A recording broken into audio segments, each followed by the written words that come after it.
Welcome to Repum Group's Item 24, where we take you a step beyond the standard FDD. We asked ourselves, why stop at 23 items when some of the most important insights live beyond the page? Here we're breaking down the inner workings of franchising and sharing real-life strategies and stories that drive the industry forward. So what does it take if you're a franchisor and let's say you're not even franchising your business, or let's say you have franchised your business, but you're on a local level or regional? What does it take to become a national brand? How do you go from, let's say, 3 states or 4 states to 40 states or 50 states, right?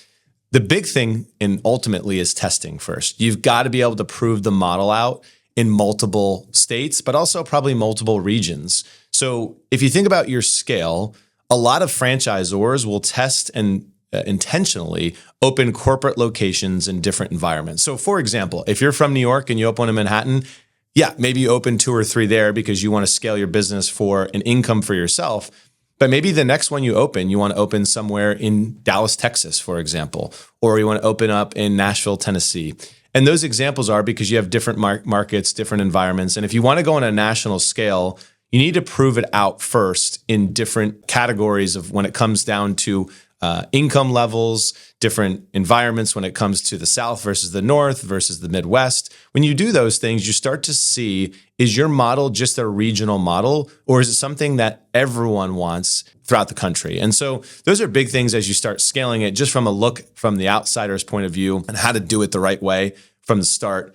But outside of that, it's also infrastructure, right? You can't scale your business if you don't have good systems. So operationally, if you're not prepared to have systems that are advanced enough for your franchisees to apply in every market, and I like to say replicatable and duplicatable, it should be the same across the board.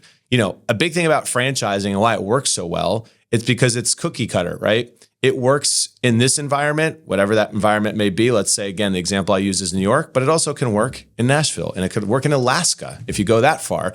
And that's the big point of franchising, is being able to be prepared for that. Now, there are differences in franchising a business when it comes to different nuances with local markets. And understand there's slight pivots that brands make in order to accommodate that. I'll give you a good example of it. Again, I use McDonald's as an example. If you are a McDonald's franchisee and you own those locations in Maine or New England, you're putting lobster on your actual menu. If you do that, if you're in Nashville and you own a McDonald's, you're not putting lobster on there, right? So those little nuances can happen, but it's not like they're altering the whole model.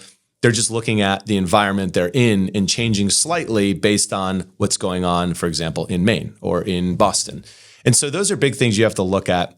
I would say the next big thing around scaling your business on a national level is doing it in a timely manner. And what I mean by that is you don't want to sell 700 territories in 2 years and open 300.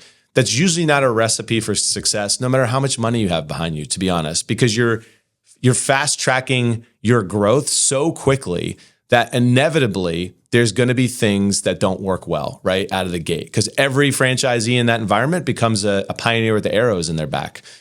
If you grow somewhere in the middle where let's say you're opening 20, 30, or 40 locations a year, oftentimes franchisors that are well capitalized and have the infrastructure of people to help with the growth, they can sustain that, right? And grow the right way. Get the franchisees up and running profitable because they can pay attention to the franchisee's success. And that's really the bottom line, right? Franchisors, at the end of the day, to really scale their business on a national level, have to put the franchisees as priority number 1. Look at them as your lifeblood to your existence, because without them, you don't have royalties, and with no royalties, you have no business.